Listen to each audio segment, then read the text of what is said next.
Okay. We're going to call that So good. perfect. Oh, it's so perfect. It's really hard when your video freezes.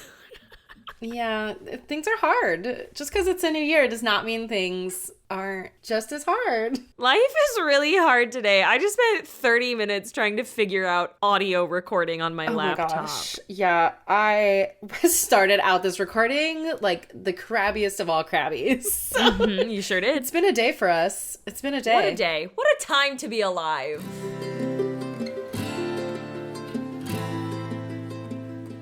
Hi, my name is Ellen. And my name's Alyssa, and welcome to the Modern Singer Podcast. Oh, I stole your line.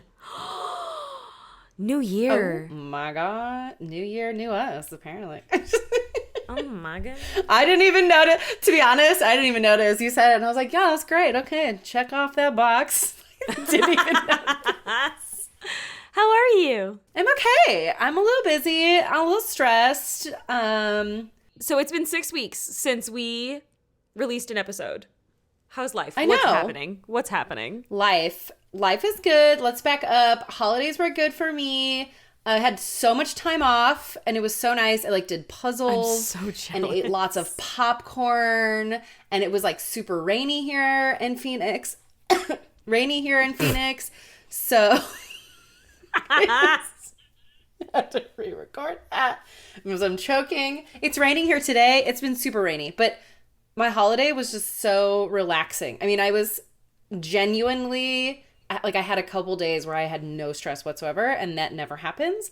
But now, fast forward a few weeks, I'm really stressed going into show week and It's Tosca, right? doing some fun stuff behind the scenes. Tosca, yep. It's going to be a good one, but it's just, it's a lot. Admin, everyone thinks admin, is way cushier, but man, I got some 14-hour days I got my coming up. post-grad in arts admin. It's hard. Yeah, There's it's a so lot. many So things.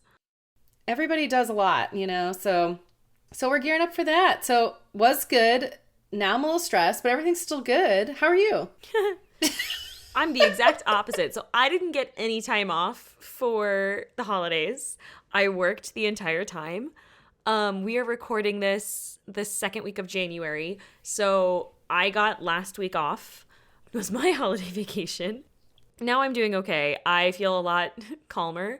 But I didn't have a chance to tell you yet. That's a lie. I mean, I definitely already told you. It's fine. I wanted to tell the podcast, but Heck yeah. I booked my official off-Broadway premiere. I'm super excited. I'm premiering a new work.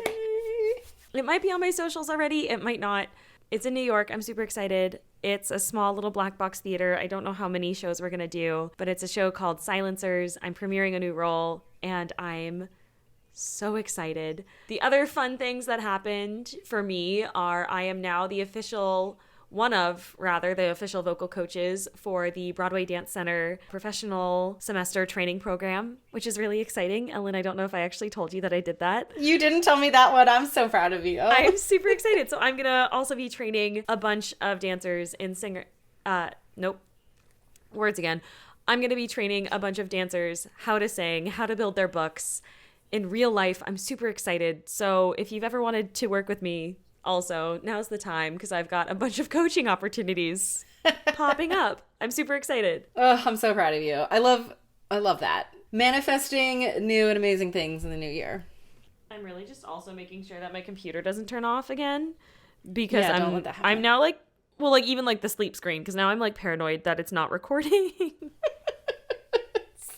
It has been a day. Oh my gosh. I just spent 25 minutes trying to figure out why QuickTime stopped recording because originally Audacity stopped recording on me. No idea why that happened. Thank God it didn't do it in the middle. We recorded 2 trailers and it was fine. And then it stopped. And I didn't do anything different. It was that's enough for me. I have so many questions. No answers, just questions. Just all questions. Oh, well. Oh my gosh, I wanted to talk about our new website that we launched. So it's live. We're live. We're live, baby. We live. There's a brand new website for you. It's a lot more user-friendly. We switched platforms. I'm super excited. I spent a lot of time designing it, and It's beautiful. I would love your feedback. Go look at it. Go check it out. It's got a lot of our articles are on there. We're still in the process of transferring the last few over because we've got like 10 years of articles to transfer. So it's taking us a little bit longer than we expected. It's a lot. We didn't notice there was that many. We had no idea there were that many. So go check it out. Make sure that you're subscribed to our newsletter because that also went out recently. All new setup, new year, new us. But really, we said 2022 who? Honestly, last year for me personally sucked. 5 minutes in, I got a positive result for COVID. And then the second day, my mom's house burned down. Like 2022 sucked. Yeah, it was a bad year. Yeah. 2022 who? 2023 me and we? Still workshopping that one. Still workshopping. That's staying in. But I have officially decided for me, 2023 is the year of boundaries. Ooh, I love it. It's my year of boundaries and asserting my personal boundaries. And because I'm like, I have a full-time job. I have so many questions. So many questions. Yeah. Oh my gosh. Do you have a word of the year? Ooh. I have mine. I've been workshopping it for a couple of weeks now. Okay, what's yours? Mine is receive. Oh, I like that. So for me, that is going to revolve a lot around receiving abundance. And I am officially going to say, you know what? 2023 is the year of receive. I'm going to receive a pay bump. I'm going to receive new roles. I'm going to receive new opportunities. I'm going to receive new messages. I'm super excited about it. Oh my gosh, I love the word. I've never heard a word for the year. I don't have a word. Well, you don't have to pick one right now. You can workshop it. Yeah, maybe I'll have one next time. But I don't have a word, but I do know that 2023, I'm not going to let my to-do list and my my things that I have committed to do that are, work related.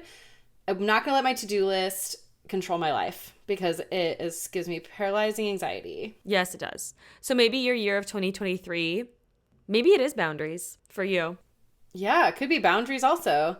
Boundaries for, having an actual personal life. Boundaries not letting my to-do list items creep into my downtime and my chill time. Boundaries to hold yourself accountable to keep your own self-care practice going. Yes. Okay, yeah. I like that. Oh, I like boundaries for you. Yeah, boundaries can be great. Because boundaries is my theme.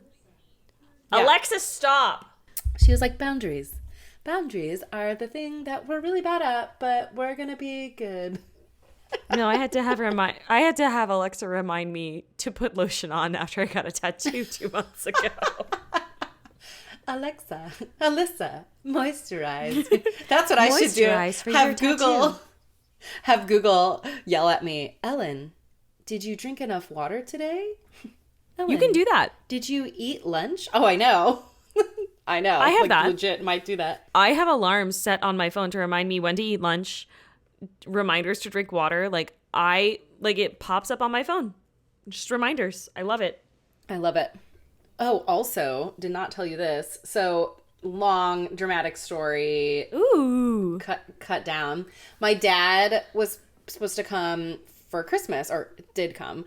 Spoiler, he did come. But he got caught up in that whole Southwest flight thing. Oh, no. Ended up driving. So my dad lives in St. Louis, Missouri, and I live in Phoenix, Arizona. So he drove from St. Louis? 2 days, yeah.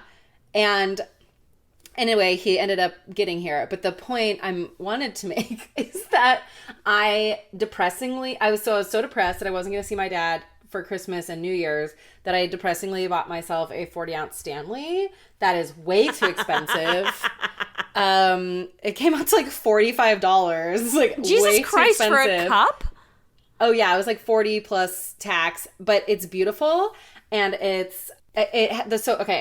it's 40 ounces and the straw is just a little wider. So I am drinking a lot more water. So at least you're just using a smoothie straw that's longer. Mm-hmm.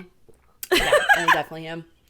Yep. But I love it. And it was I had a depression. Oh my God, I'm going to buy myself for this because I'm not going to see my dad for Christmas and New Year's. And then he ended up being here a day later.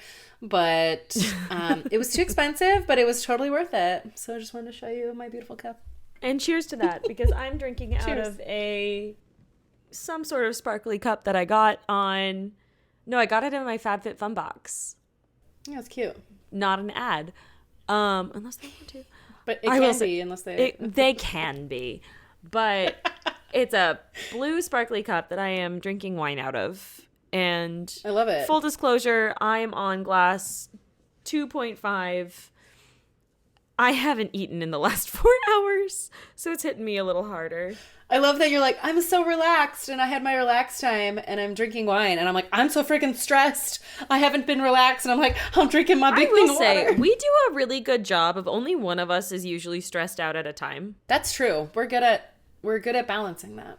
Oh, we're so balanced. Look at us go. We're so balanced. We're so balanced because we jump on a call and go, okay, who's crazy is more intact today? Facts, though. Like, that's facts. That person has to take the lead. Yeah, you're like, okay, you get to be stressed today. I'll be balanced. I'll hold us together and accountable. Well, that was you today, but it's like... was definitely not me. That's okay. I actually feel relatively zen for being on day 2 back from vacation. I actually feel like really zen now too. Like we've been on a call for like an hour and a half now. So you're just listening to this now, but we've been talking for like an hour and a half. We had a meeting before this. Yeah, but like before when I was on, I was like, okay, and I have all this, and I'm really sorry. I'm like just really crabby right now, and blah, blah, blah. And now I'm like, I feel pretty good. So that's nice. That's your reminder to call your friend and talk to them when you feel like shit. Always. Making time for adult friendships is really hard. Yeah, it is. Really hard. Really, really hard. But we need to do it. That's another thing we're doing in 2023. We're making time for our friends. Speaking of nothing retaining to this, what are we talking about today, Ellen?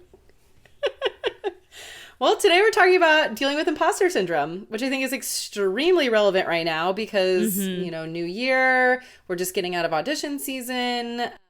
If you've ever experienced feeling as if you are going to get fired or let go, or even just found out for not being on top of your work as you should be, you're definitely not alone. Imposter syndrome affects so many of us, especially in the music world, where it seems unfair expectations of perfectionism are not only implied, but actually expected. So what is imposter syndrome? A recent study found that 7 in 10 people experience imposter syndrome at some point in their lives. That's not just musicians. It's not just performers. It's everyone. Psychologist Susan Albert states, quote, "It's the feeling that everyone else knows exactly what they're doing, but you feel lost. You have this fear that the people around you are going to figure out that you don't know what you're talking about and expose you as a fraud. So no matter how much evidence there is that we're successfully navigating our lives, jobs, and relationships, many of us hold false beliefs that we aren't actually as capable or smart as others think that we are.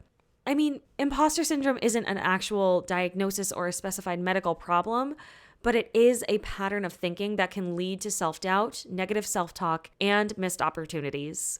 To quote Dr. Albers again, "The original imposter syndrome study in the 1970s revolved around high-achieving women who had trouble attributing their own success to themselves. But when you fast forward to today, men, women, and everybody experiences this phenomenon. The imposter syndrome we know today tends to affect people who are hard workers and high achievers, including many doctors, lawyers, academics, and celebrities. These feelings of self-doubt can bring up a lot of intense emotions, including fear and stress, as well as affect job performance in any field you might be in, while also increasing the rate of burnout." Symptoms and manifestations can include fear of being seen as a failure, feeling that overworking is the only way to meet expectations, feeling unworthy of attention or affection from peers or intimate relationships, downplaying accomplishments, holding back from reaching attainable goals, or self-sabotage. At work, this could translate into successes are often seen as a fluke or a fallacy in the system rather than attributing to hard work or your ability. This often holds people back from asking for a promotion or increase in pay. They might also feel like they have to overwork themselves to achieve impossibly high standards that they've set for themselves, leading to premature burnout or stress. You didn't want to say exacerbated? No, I didn't. I can't say successes, so exacerbated is probably not going to come out of my mouth. Writing Alyssa had a lot of faith in you. Oh God, I love writing Alyssa, but Writing today Alyssa was has a not the lot of day. faith. Editing Alyssa knows a lot of truth. Editing Alyssa is like, yep, that wavelength. I Editing know what Alyssa that is like, means. okay, delete. That's so funny. Okay, editing Alyssa. Here we go.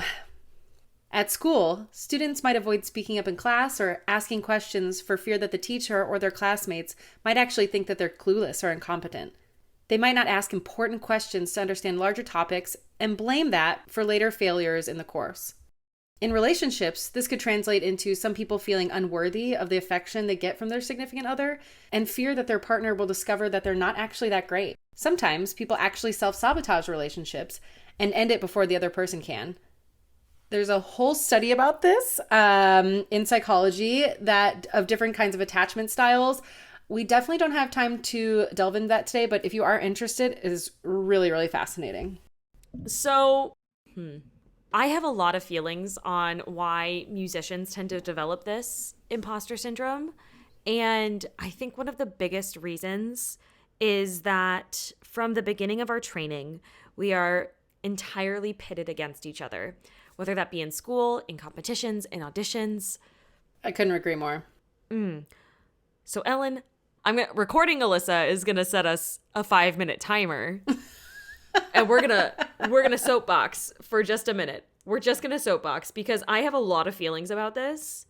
I'm gonna set a 5-minute timer, and I get to rant and go. So I feel like because we're pitted against each other as musicians, we are not allowed to make friendships. We're not allowed to make connections. We're not allowed to just be free and try new things. And for me, that's the fun. That's the fun in music. Personally, we've said it before and I will say it again. I don't believe in competitions. I think they're goddamn stupid. I think that pitting us against each other for money is one of the worst possible things we can do for our industry. I understand that some people make their living off of competitions.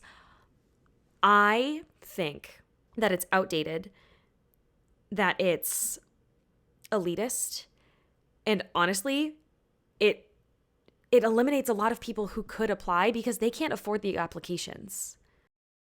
And it only highlights people who can sing high notes or really, really low notes. And they can't always sing a full role. They can't sing a full role. Why do I care if you can sing for 7 minutes if you can't sing a full role? I don't care. Yeah, it really only highlights specific things, and it really does cut out a lot of different people who especially have marginalized amazing voices. Yeah, 100% marginalized community. That's a whole other rant that could be ranted for I need more than 5 long, minutes for long that. time. Yeah, for sure. But competitions, just voice type wise, not even getting into anything deeper than the surface level, it really does it cuts out people who would get work, have amazing voices, have amazing technique, but they don't sing, really, really high notes, or they're not like a held in tenor, or sing really, really loud or something like that. And so therefore it really only is good and adds a lot of accolades for those specific types of people.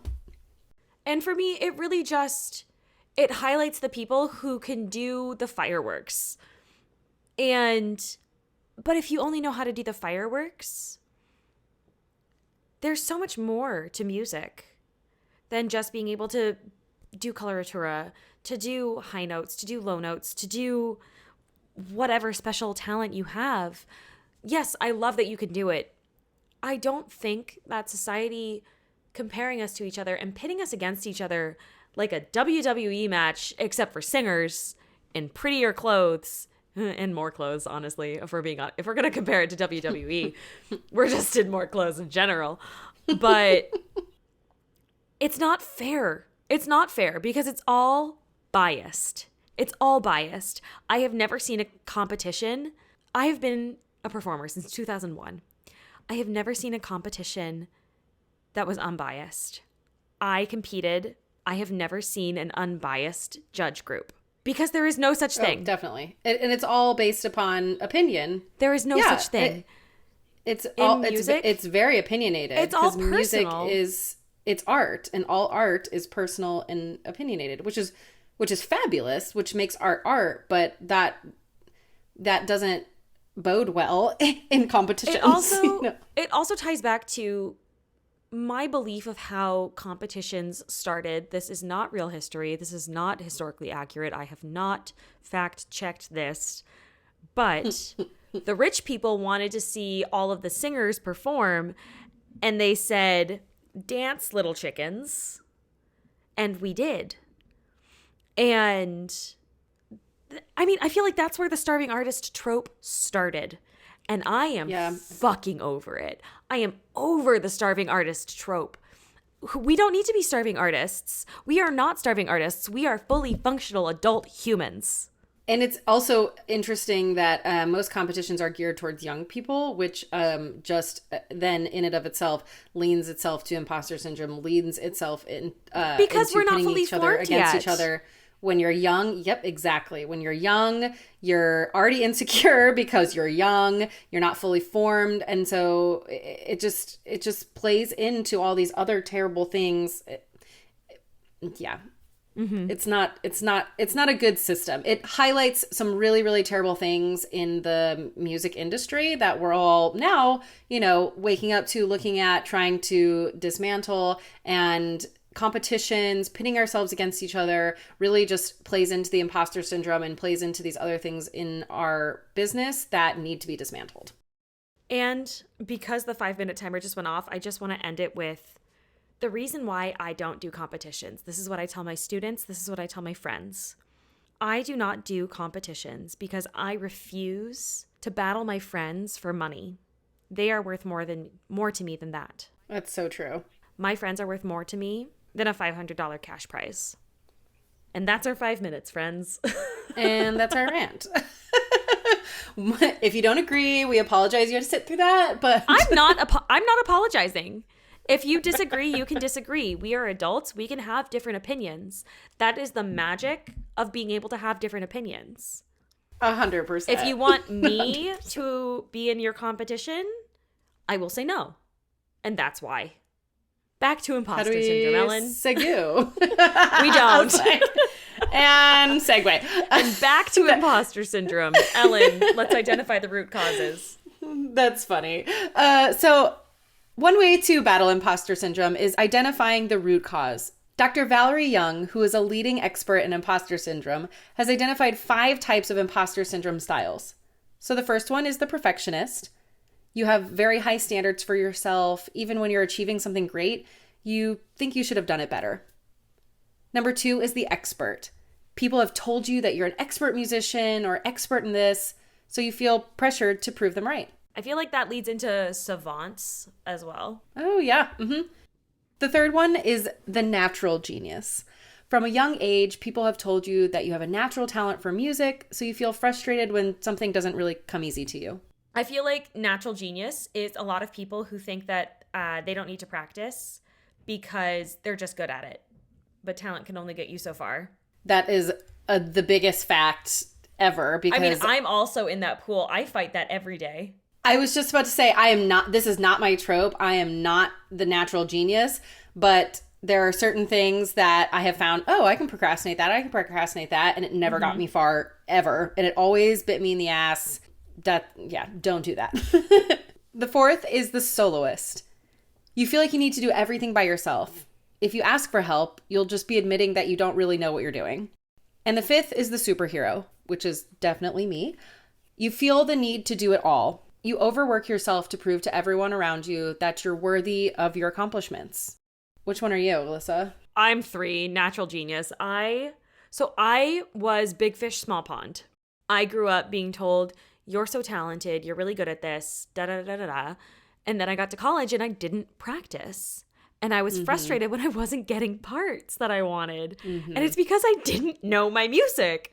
That was why. I wasn't practicing. And I was getting in trouble for not practicing. And my teachers, I wish they would have called me out on it sooner. No one called me out on it till my junior year of college. But literally people just going, you just don't know it. You just don't know your music. Yep. And I went, no, I don't. No, I sure don't. You're right. You are not wrong. That is not me. I am not the natural genius, but I have done that also. And I just didn't practice my music. I mean, there's a difference between being told you're so talented and just not practicing. Like, Facts. I didn't practice because I was like, 100%. well, I'm fine. I already have skills. I love it. I practiced because I was like, ugh, I just want to sing. And everyone's like, yeah, if you want to sing, you have to like work hard. And it's like, oh, like I just want to perform though. I just want to perform. Like, Oh, see, I didn't want to do the work hard. yeah, I didn't either. I just wanted to perform. I was like, that's good enough, right? Like, I do these things cool. Like this, I do these things well. Like, cool. But they're like, no, you just don't know shit. But I am not the natural genius. I am definitely the superhero. I am always like, I'm going to do it all. Everyone's like going to think that I'm great because I'm doing all these things when in fact, I really just need to ask for help because people already see that I'm good at what I do and that I do it well. And I just need to ask for help. So let's talk how to overcome moments of imposter syndrome and bring yourself back from what I am lovingly calling the pit of despair. Thank you, Princess Bride. First thing you need to do is separate your feelings from fact. When we let the little voice in our head lead, chances are it's not always going to be nice things that it has to say when it feels stressed out. Start by simply just naming your emotion. This is something that I very recently learned how to do. I am 29 and I'm just learning how to do this. Some examples of these feelings are fear, anger, excitement, doubt, anxiety, and shame. For me, those are the most common feelings that my little voice says when I start getting stressed. Next, listen to what that little voice is actually saying. Is it a fact or is it a story? Is it, oh my God, they don't love me because I don't know my music? Or is it, oh my God, I don't know my music? Like, those are different stories. Those are different stories. If it's a story, can you thank little voice for sharing its feelings, but also remind it that these stories aren't always true. If the story is they don't love me because, that's not true. You're speaking for other people. That is not a true story. That is a story that little voice is saying because it's scared. So can you say thank you so much for telling me that you're scared? I hold you, I see you, but that's not true. If your mind is saying, I don't know what I'm talking about, remind yourself that you know more than you think you do and are capable of learning. And don't forget to take note of your accomplishments. What are you doing really well? You're definitely doing something well. So make sure you write it down, no matter how small it is, and just look at all the wonderful things that you do. Something else that's super important is stop putting other people on a pedestal. For one, I have a giant picture of Renee Fleming on my wall. I love that woman to death, and she is wonderful.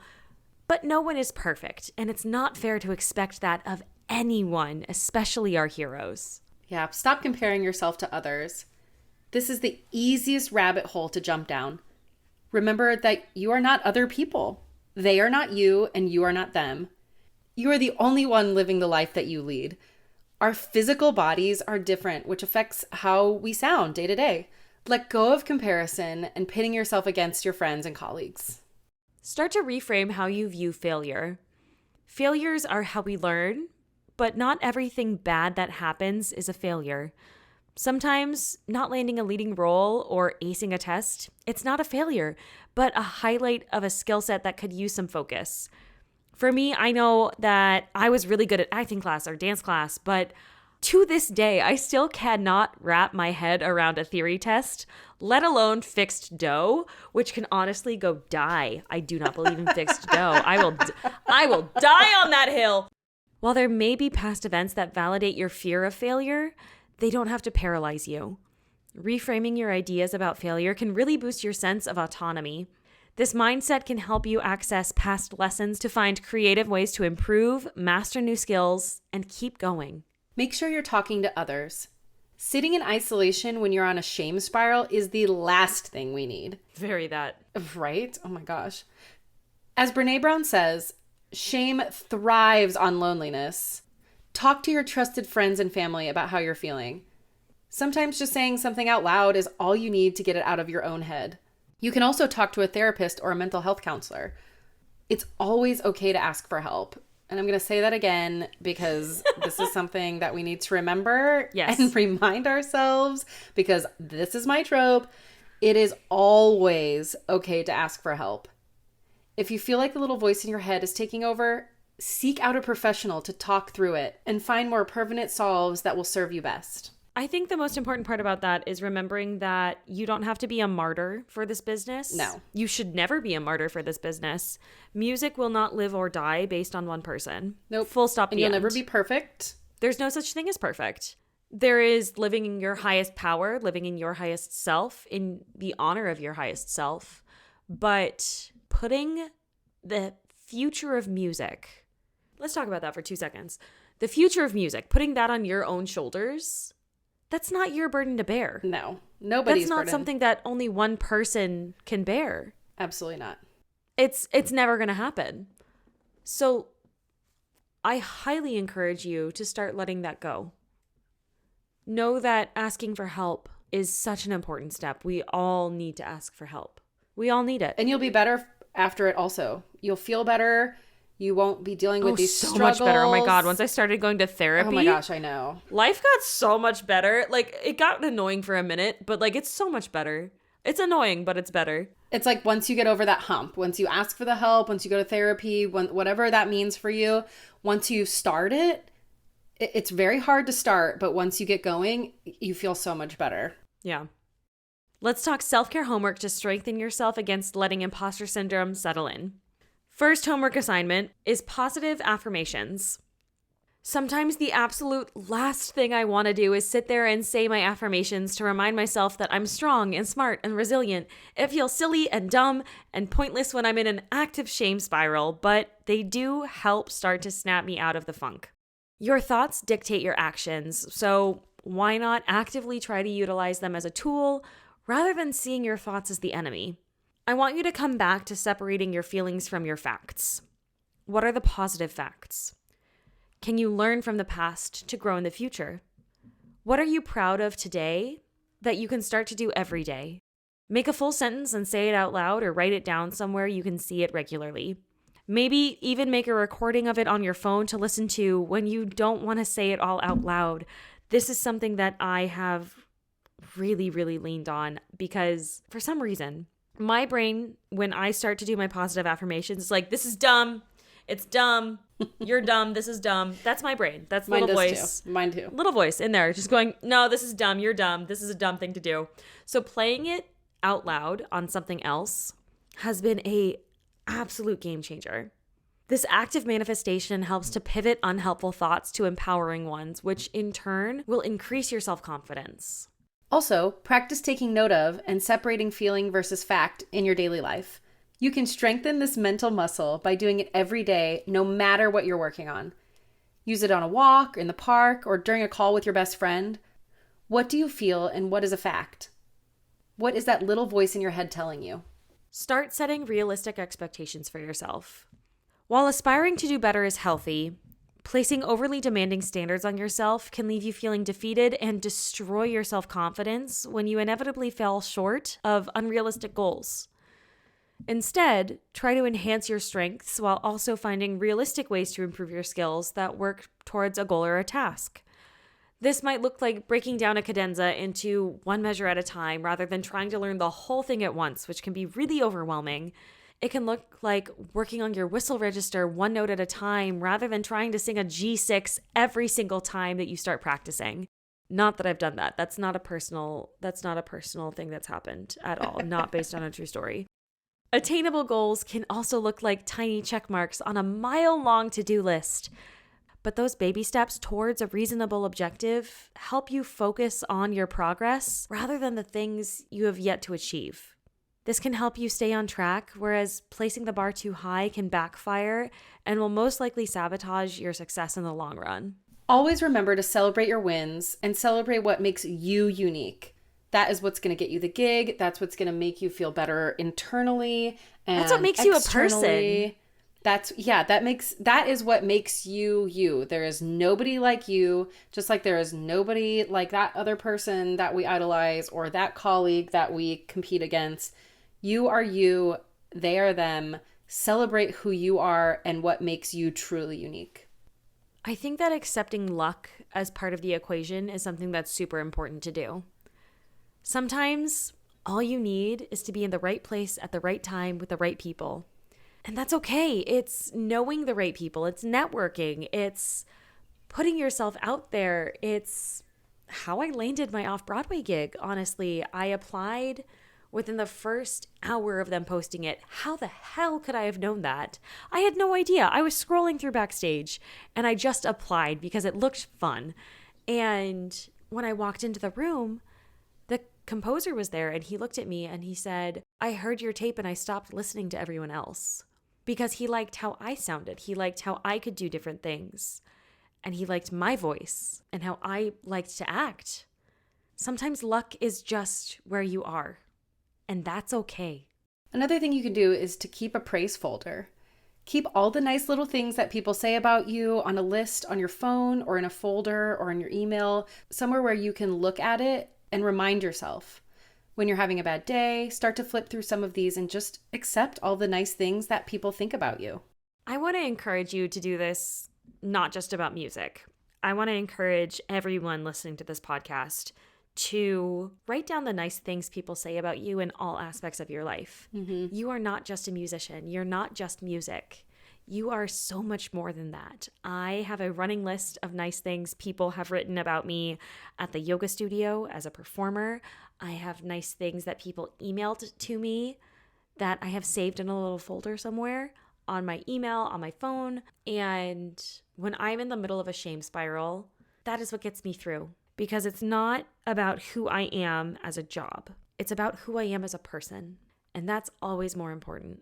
And on the flip side of that too, who you are as a person and taking care of yourself as a person, physically and mentally, whatever that may be, plays into you as a job. So it only makes more sense to take care of you as a person, to feed your soul and your mind as a person, because that will only help your job. So if you're really focused on your job and you're like, but wait, the job is important. It is important, but you can't do the job if you're not taking care of yourself. But it's not everything.